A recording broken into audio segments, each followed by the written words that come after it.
എല്ലാവർക്കും നമസ്കാരം. നമ്മളിലേക്ക് സ്വാഗതം. ഇത് കണ്ടില്ലേ, ഇതെന്താണെന്ന് മനസ്സിലായോ? ഇത് ഹോഴ്സിൻ്റെ എനർജി ഈ ഫുഡാണിത്. അതായത് ഹോഴ്സ് എന്ന് പറയുമ്പോൾ കുതിരയ്ക്ക് എനർജിക്ക് വേണ്ടി കൊടുക്കുന്ന ഒരു ഐറ്റമാണിത്. ധാന്യമാണ്, ഒരു പയറുവർഗ്ഗമാണ്. ഇതെന്താണെന്നറിയാമോ? മുതിര. പണ്ടുള്ളവരൊക്കെ പറയും ഇത് മുതിര കഴിക്കുമ്പം, പ്രായമുള്ളവരൊക്കെ പറയും നല്ല കുതിരശക്തിയാണ്, ഇതൊക്കെ കഴിക്കണം. പണ്ടുള്ളവരുടെയൊക്കെ ആരോഗ്യം ഇതൊക്കെ തന്നെ ആയിരുന്നു. അവർ കഞ്ഞിയായാലും ചോറിനായാലും എല്ലാം ഉപയോഗിച്ചിരുന്നത് ഇതായിരുന്നു. അപ്പോൾ ഇതിന് വളരെയേറെ ഗുണങ്ങളുണ്ടെന്ന് ഞാൻ നേരത്തെ ഇതിൻ്റെ ഒരു വീഡിയോ ചെയ്തിട്ടുണ്ടായിരുന്നേ. അപ്പോൾ ഇതിന് വളരെയേറെ ഗുണങ്ങളാണ് ഉള്ള ഒരു ധാന്യമാണ്. അതുപോലെ തന്നെ അതിനകത്ത് കൊളസ്ട്രോളിനെ കുറയ്ക്കാനും അതുപോലെ തന്നെ വെയിറ്റ് കൺട്രോൾ ചെയ്യാൻ ആഗ്രഹിക്കുന്നവർ ഇത് കഴിച്ചാൽ നമുക്ക് വളരെ ഗുണം കിട്ടും. ഇതിനകത്ത് പ്രോട്ടീനും വൈറ്റമിൻസും കാൽസ്യവും പിന്നെ നാരാണിത് മൊത്തം. അതുപോലെ തന്നെ വൈറ്റമിൻസ്, കാൽസ്യം, മഗ്നീഷ്യം, പൊട്ടാസ്യം, അങ്ങനെ ഒത്തിരി എല്ലാ പോഷകങ്ങളും അടങ്ങിയിട്ടുള്ളതാണ്. ഞാൻ കൂടുതൽ സംസാരിക്കുന്നില്ല, ഇതൊക്കെ ഞാൻ നേരത്തെ പറഞ്ഞിട്ടുള്ള കാര്യങ്ങളാണ്. അപ്പോൾ ഇത് വെച്ച് ഞാൻ കുത്തിക്കാച്ചെന്ന് പറയും. ഞാൻ ഈ കുത്തിക്കാച്ച് പഠിച്ചത് അവിടെ നിന്നാണ്. തൃശ്ശൂരുകാർ ഇത് അവരുടെ ഒരു നിത്യഭക്ഷണമാണ്. അവർക്കൊക്കെ അതുകൊണ്ട് നല്ല ആരോഗ്യമാണ്. തൃശ്ശൂരുള്ളവർക്കൊക്കെ അവരൊക്കെ എന്നും ഈ ഭക്ഷണം, ഏതെങ്കിലും പയറോ കടലയോ മുതിര, ഇതിലേതൊക്കെയാണത്. അപ്പോൾ അവർ വെക്കുന്ന ഒരു രീതി കൂടെയാണ് ഞാനിത് കുത്തിക്കാച്ചെന്ന് പറയും. അപ്പോൾ അതെങ്ങനെ വെക്കുന്ന നോക്കാം. അവരിത് വറക്കത്തില്ല കേട്ടോ, വറക്കാതാണ്. നമ്മൾ വറുത്തൊരു ശീലമാണ്. അപ്പോൾ വറുത്താണ് ഞാനിത് തയ്യാറാക്കുക. അപ്പോൾ നമുക്കിതൊന്ന് വറുത്തെടുത്തിട്ട് കഴുകി അരിച്ചെടുക്കുക. അപ്പോൾ നമുക്കിതൊന്ന് വറുത്ത് കൊടുത്തില്ല. അപ്പോൾ ഞാൻ ഈ വറക്കാനൊക്കെ ഉപയോഗിക്കുന്ന ചെല്ലിയാണ്. ഇത് അഴുക്കല്ല, നമ്മൾ വേറെ കറിക്കൊന്നും ഉപയോഗിക്കത്തില്ല. വറക്കാനായിട്ട് മാത്രം വെച്ചിരിക്കുന്നതാണ്. കരി നമുക്ക് ഇരിക്കുന്നതല്ല. അപ്പോൾ നമുക്കൊന്ന് വറുത്തെടുക്കാം. ഇതാ വറുത്താക്കണം. എനിക്ക് ഈ മുതിര എങ്ങനെ വെച്ചാലും ഇഷ്ടം, ഭയങ്കര ഇഷ്ടമുള്ളൊരു പയറുവർഗ്ഗത്തിൽപ്പെട്ടൊരു മുതിര. എനിക്ക് ചെറുപയറിനേക്കാൾ ഇഷ്ടം, ഭയങ്കര ഇഷ്ടമായത്. വേവിച്ചായാലും തോരൻ വെച്ചായാലും കറി വെച്ചായാലും ഇതിന് പല കറികളും നമുക്ക് മുതിര കൊണ്ട് വെക്കാം. നേരത്തെ എനിക്ക് തോന്നുന്നു തോരനായിരുന്നു തയ്യാറാക്കിയത്. ഇപ്പം ഞാൻ കുത്തിക്കാച്ചി തൃശ്ശൂർ സ്റ്റൈൽ വെക്കാൻ പോവാണ്. അതൊന്ന് വറുത്ത് വെക്കാൻ നല്ലപോലെ നമുക്കിത് മൂപ്പിച്ചെടുക്കണം കേട്ടോ. നല്ല കരിയാതെ മൂപ്പിച്ചെടുക്കണം. അപ്പോൾ ഇത് വറുത്ത് വെക്കാൻ. അപ്പോൾ നമ്മുടെ മുതിര നന്നായിട്ട് വറുത്തെടുത്തിട്ടുണ്ട്. നമുക്കിനിത് ഒരു പാത്രത്തിലേക്കിട്ട് ഇത് കഴുകി എടുക്കാം. കല്ലൊക്കെ കളഞ്ഞെടുക്കാൻ. അപ്പോൾ നമ്മുടെ മുതിരയെല്ലാം എന്താ കഴുകി അതിൻ്റെ കല്ലൊക്കെ കളഞ്ഞ് എടുത്ത് വെച്ചിട്ടുണ്ട്. നമ്മളിനി കുക്കറിലിട്ട് അപ്പോൾ ഈ വെള്ളത്തിന് 2 ഇഞ്ച് പൊക്കത്തിൽ വെള്ളം വെക്കണം. നമ്മളിത് വെന്ത് കുതിർന്ന് വരണം. അപ്പോൾ ഇത് 2 or 3 വിസിലടിച്ചിട്ട് നമുക്ക് സിമ്മാക്കി വെച്ച് ആവിയെല്ലാം പോയി കഴിഞ്ഞിട്ട് നമുക്ക് തുറന്നെടുക്കാം.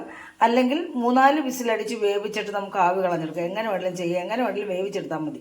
അപ്പോൾ നമുക്കിത് കുക്കറിൽ വെക്കാൻ പോവാണ് ഞാൻ. അപ്പം നമുക്ക് നമ്മുടെ മുതിര കുത്തിക്കാച്ചുന്നതിന് ചേർക്കാൻ വേണ്ടി എടുത്തിട്ടുള്ള ചുമന്നുള്ളി, ചെറിയ ഉള്ളി ആണ്. ചുമന്നുള്ളി എന്നാണ് നമ്മൾ സാധാരണ കോമൺ ആയിട്ട് പറയുന്ന വാക്ക്. ചിലരൊക്കെ മിക്ക ആൾക്കാരും ചുമന്നുള്ളി എന്നാണ് പറയാറ്. ഇനി ചെറിയ ഉള്ളി എന്ന് പറയുന്നവരാരെങ്കിലും ഒന്ന് പറയണേ. ചുവന്നുള്ളി എന്നല്ല പറയുന്ന, ചെറിയ ഉള്ളി എന്നാണ്. അപ്പോൾ ഒരു കൂടുതൽ വെളുത്തുള്ളി എടുത്തിട്ടുണ്ട് കേട്ടോ. അതിൻ്റെ തൊലിയോടുകൂടിയാണ്. അതാണ് നമുക്ക് രസം, നല്ല ടേസ്റ്റ്, നല്ല രസം. ഇതൊന്ന് കടിച്ച് ചവച്ചൊക്കെ കഴിക്കാൻ നല്ല രസമാണ്.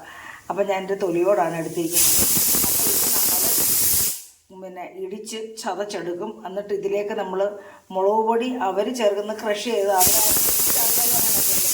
ഞാനിവിടെ ക്രഷ് ചെയ്ത് നമ്മൾ ഉപയോഗിക്കത്തില്ല. അതുകൊണ്ട് ഞാൻ മുളക് പൊടി തന്നെയാണ് ഉപയോഗിക്കുന്നത്. പിന്നെ ഇതിൻ്റെ കൂടെ കുറച്ച് ചതച്ചെടുക്കട്ടെ. അപ്പം നമ്മുടെ മുതിര താണ്ട് ഇതേ രീതിയിൽ വെന്തേണ്ട വെള്ളം, ഈ വെള്ളത്തോടു കൂടിയാണ് നമ്മൾ ശരിയാക്കുന്നത് കേട്ടോ. വെള്ളം കളയത്തില്ല. കണ്ടില്ലേ, നല്ലപോലെ ഇതേ രീതിയിലാണ് വെന്ത് കിട്ടുന്നത്. കണ്ട നല്ല ടേസ്റ്റായത്. വളരെയേറെ ആരോഗ്യ ഗുണങ്ങളുള്ള, ഞാൻ ഇതിനകത്ത് ഉപ്പ് ചേർത്താണ് വേവിച്ചത് കേട്ടോ. നമ്മൾ ഈ പയറുവർഗ്ഗത്തിനും ഇലവർഗ്ഗത്തിനും ഒക്കെ ഉപ്പിടുമ്പോൾ വളരെയേറെ ശ്രദ്ധിക്കണം. ഉപ്പ് കൂടിയാൽ പിന്നെ അത് കഴിക്കാൻ ടേസ്റ്റ് കാണത്തില്ല. ഞാനപ്പോൾ ആവശ്യത്തിന് ഉപ്പ്, ഇതിൻ്റെ ആവശ്യത്തിൻ്റെ 1/4 സ്പൂൺ ഉപ്പേ ഞാൻ ചേർത്തിട്ടുള്ളൂ. കാരണം ഒരു 200 ഗ്രാം കണക്കാക്കിയുള്ള മുതിരയേ ഉള്ളൂ. അപ്പോൾ ഉപ്പുണ്ട്, ശരിക്കും ഉപ്പുണ്ട്. നമുക്കിത് കറി തയ്യാറാക്കാം. അപ്പോൾ അതിനായിട്ട് ചീനിച്ചട്ടി അടുപ്പ് വെച്ചിട്ടുണ്ട്. നമുക്കിതിലേക്ക് ഒരു 2 ടീസ്പൂൺ വെളിച്ചെണ്ണ ഒഴിച്ചു കൊടുക്കുക. 2 3 ഒഴിക്കാം. അതായത് 1 ടേബിൾ സ്പൂൺ ഒഴിച്ചു കൊടുക്കുക. കാരണം ഇത് കുത്തിക്കാച്ചുമല്ലോ, ഇപ്പോൾ ഒരു ടേസ്റ്റ് വേണം. അപ്പോൾ എൻ്റെ ഒരു കൂട്ടുകാരി പറയും ഇച്ചിരി കൂടെയൊക്കെ എണ്ണയൊക്കെ ഒഴിക്കാം. ഞാൻ എണ്ണയൊക്കെ വളരെ കുറച്ച് ഉപയോഗിക്കാം. പുള്ളിക്കാരി എനിക്ക് കമൻ്റ് ഇടും കുറച്ചുകൂടെയൊക്കെ എണ്ണയാവാം. നമ്മൾ ഈ ആരോഗ്യം കാത്തു സൂക്ഷിച്ചുകൊണ്ടുള്ള ഭക്ഷണങ്ങളാണല്ലോ തയ്യാറാക്കാറ്. അപ്പോൾ ഇതിനിച്ചിരി 1 ടേബിൾ സ്പൂണാണ് ഞാൻ ഒഴിച്ചിരിക്കുന്നത്. നമ്മുടെ എണ്ണ മൂത്ത് അവർ പക്ഷേ കടുക് ഇടത്തില്ല കേട്ടോ. കുത്തിക്കാച്ചതിന് കടുക് ഇടത്തില്ല. ഞാനൊരു കുറച്ച് ഒരു ടീസ്പൂൺ ഇട്ട് കൊടുക്കുവാണ്. 1/2 ടീസ്പൂൺ ഇട്ട് കൊടുക്കുവാണ്. അതിലേക്ക് 2-3 പച്ചമുളക് സാധാരണ നമ്മൾ ചെയ്യുന്ന പോലെ ഇട്ട് കൊടുക്കുവാണ്. കുറച്ച് കറിവേപ്പില കുറവാണ്. നമ്മുടെ വീട്ടിലെ കറിവേപ്പില തന്നെയാണ്. അപ്പോൾ നമ്മൾ ഇതിലേക്ക് നമ്മൾ ചതച്ച് വെച്ചിരിക്കുന്ന വെളുത്തുള്ളിയും ചെറിയ ഉള്ളിയും ഇട്ട് കൊടുക്കുവാണ്.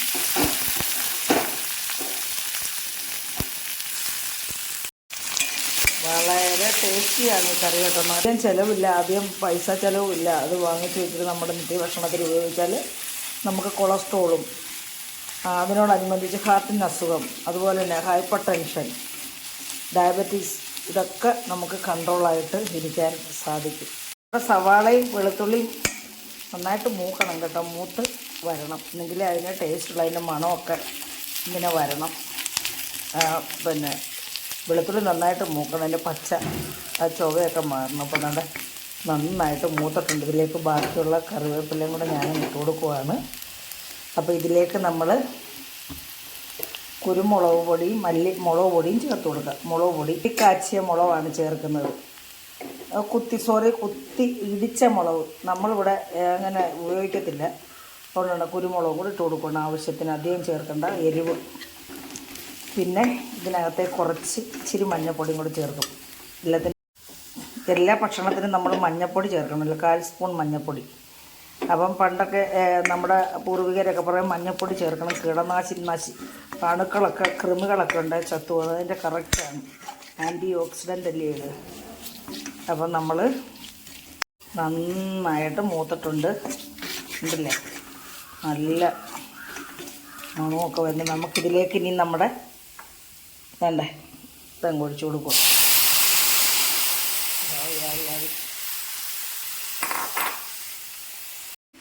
അപ്പോൾ ഒരു പിഞ്ച് കൂടെ ഇട്ട് കൊടുത്തു കേട്ടോ. അപ്പോൾ നമുക്കിത് വേണമെങ്കിൽ വെള്ളം പറ്റിച്ചെടുക്കാം, അല്ലെങ്കിൽ ഇങ്ങനെ ഇതേ രീതിയിൽ നമുക്ക് കോരി ഒഴിച്ച് കഞ്ഞി കുടിക്കാം, ചോറ് കഴിക്കാം. നല്ല ടേസ്റ്റാണ് കേട്ടോ. എല്ലാവരും ഒന്ന് ട്രൈ ചെയ്ത് നോക്കണേ. അറിയാവുന്നവർ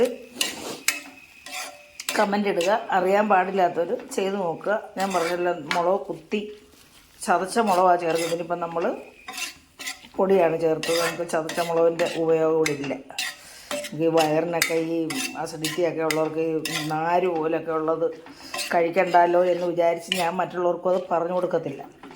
നമ്മൾ പൊടി തന്നെ ഉപയോഗിക്കുന്നതാണ് അതിൻ്റെ നല്ലത്. അപ്പോൾ ഇത് നമുക്കൊരു ലേശം ഒന്ന് പറ്റിച്ചെടുക്കാം. ചെയ്യാൻ വയ്യാത്തതുകൊണ്ട് ഇതിൻ്റെ ചാറ് പണ്ടൊക്കെ ഈ മുതിരച്ചാറ് നമ്മൾ പ്രത്യേകം എടുത്ത് രസം ഉണ്ടാക്കും, വിഭവങ്ങളുണ്ടാക്കും. ഞാനിപ്പോൾ നാളെ തോരൻ വെച്ച് കാണിച്ചായിരുന്നല്ലോ. അപ്പോൾ ഇത് ഇതേ രീതിയിലിരിക്കണം. നമുക്ക് കോരി ഒഴിച്ച് കഴിക്കാൻ നല്ല രസമാണ്, കഞ്ഞി കുടിക്കാനും. ഇതിൻ്റെ ചാറ് പറ്റിച്ച് കളയണ്ട നമുക്ക്. അപ്പോൾ നമ്മുടെ മുതിര കുത്തിക്കാച്ചിയത് ഇവിടെ റെഡി ആയിട്ടുണ്ട്. കാണാനൊരു ഭംഗിയില്ലെങ്കിലും നല്ല ടേസ്റ്റാണ് കേട്ടോ. ഇപ്പോൾ എല്ലാവരും കൊളസ്ട്രോൾ കൂടുതലൊക്കെ ഉണ്ടാകുന്ന ഭക്ഷണങ്ങളല്ലേ കഴിക്കുന്നത്. അതിൻ്റെ കൂടെ ഡെയിലി ഭക്ഷണത്തിൽ നമ്മളിത് ഉൾപ്പെടുത്തിയാൽ ഏറ്റവും നല്ലതാണ് നമ്മുടെ ആരോഗ്യത്തിന്. അപ്പം ഇത് ഇത്രയും പറ്റിയിട്ടുണ്ട്, ഇത്രയും പറ്റിയാൽ മതി. ഇനി നമുക്കിത് ചോറിനകത്ത് ഇങ്ങനെ കോരി ഒഴിച്ച് കഴിക്കാൻ നല്ല ടേസ്റ്റാണ്. ഇങ്ങനെ ആരെങ്കിലും വെച്ചിട്ടുണ്ടെങ്കിൽ ഒന്ന് പറയണേ. അതോ ഇങ്ങനെയാണോ വെക്കുന്നത്, ഇങ്ങനെ അല്ലയോ വെക്കുന്നതെന്നൊക്കെ ഒന്ന് പറഞ്ഞു തരണേ. അപ്പോൾ ഇത് മെഴുക്ക് പുരട്ടിയുമല്ല തോരനുമല്ല, ഇത് കുത്തിക്കാച്ചെന്നു പറയും കേട്ടോ. അപ്പം എല്ലാവർക്കും എൻ്റെ ഈ വീഡിയോ ഇഷ്ടപ്പെട്ടു കാണുമെന്ന് വിശ്വസിക്കുന്നു. ഇഷ്ടപ്പെട്ടിട്ടുണ്ടെങ്കിൽ ലൈക്ക് ചെയ്യുകയും കമൻറ്റ് ചെയ്യുകയും നിങ്ങളുടെ അഭിപ്രായങ്ങൾ കമൻറ്റ് ബോക്സിൽ രേഖപ്പെടുത്തുകയും ബന്ധുക്കൾക്കൊക്കെ ഷെയർ ചെയ്ത് കൊടുക്കുകയും സബ്സ്ക്രൈബ് ചെയ്യുകയും സഹായിക്കുകയും ചെയ്യണം. അടുത്ത ഒരു നല്ല വീഡിയോ ആയിട്ട് വരുന്നവരെയും എല്ലാവർക്കും എൻ്റെ നന്ദി, നമസ്കാരം.